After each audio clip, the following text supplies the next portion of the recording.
7h30, bienvenue sur France Info. Des chants et banderoles homophobes dans les tribunes de l'Alliance Riviera hier soir. Le match de football entre Nice et Marseille interrompu par l'arbitre pendant une dizaine de minutes. C'est le 4e cette saison en Ligue 1 et en Ligue 2. La ministre des Sports appelle ce matin les supporters à changer leur chant. Roxana Maracineanu veut en discuter avec eux dans un exercice de pédagogie.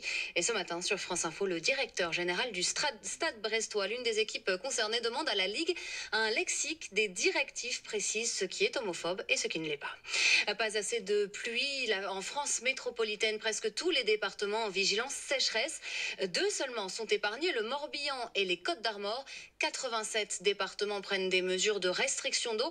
Et regardez la carte, les zones en rouge sont celles en crise où même les agriculteurs ne peuvent plus prélever d'eau.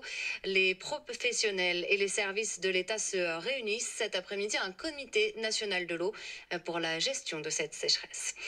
90 000 malades de la rougeole en Europe depuis le début de l'année. L'Organisation mondiale de la santé alerte aujourd'hui.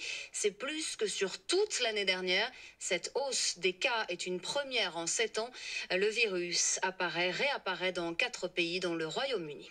Le Royaume-Uni où Boris Johnson s'attire la colère de l'opposition et même de certains parlementaires dans son camp.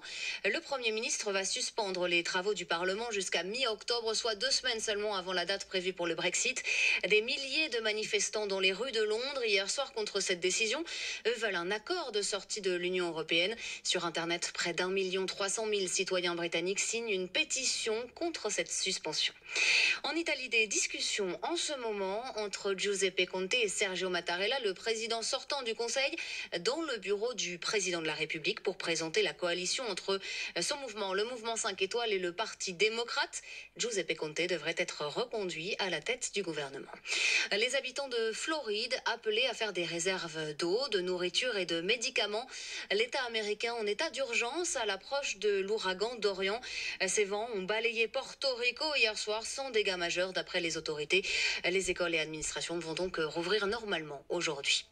Novak Djokovic, Roger Federer, Serena Williams qualifiés dans la nuit pour le 3e tour de l'US Open de tennis. Le programme d'aujourd'hui va être chargé puisqu'hier 22 matchs ont été reportés à cause de la pluie. C'est donc théoriquement cet après-midi que les Françaises Fiona Ferro et Kristina Mladenovic vont s'affronter pour le 2e tour. Jérémy Chardy face à Stanislas Wawrinka, 24e du tennis mondial. Enfin, le jeune Antoine Wang doit défier Nick Kyrgios si l'Australien n'est pas exclu du tournoi pour ses critiques contre l'ATP. Belle matinée avec nous sur France Info.